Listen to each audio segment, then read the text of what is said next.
Voici une scène qui devrait devenir plus rare en vallée d'Aspe. Des agents ramassant des bacs à roulettes pour les charger dans un camion-benz. Depuis le 1er juillet, une trentaine de points d'apport volontaires ont été déployés sur le territoire. Accessibles 24 heures sur 24, on peut y jeter verres, sacs jaunes et sacs noirs.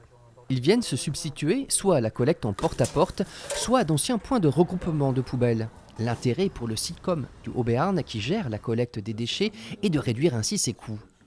C'est un service qui coûte de façon exponentielle, dans la mesure où on n'est pas épargné par la hausse des carburants, le point d'indice du personnel, la hausse de tous les matériaux. Donc évidemment, il y a des dépenses en plus. Alors soit on augmente les recettes, soit on essaie de réduire les dépenses. C'est plutôt le second scénario que nous avons choisi. Pour un tiers des Aspois, la situation ne va pas changer. Leurs poubelles seront toujours ramassées devant chez eux, moins souvent cependant, une fois tous les 15 jours au lieu d'une fois par semaine. Pour les autres, il faudra faire l'effort de se déplacer jusqu'à ces fameux points d'apport volontaires.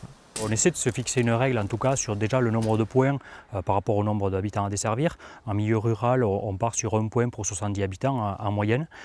Et après, c'est suivant les opportunités aussi dans les communes de pouvoir implanter ou pas des points.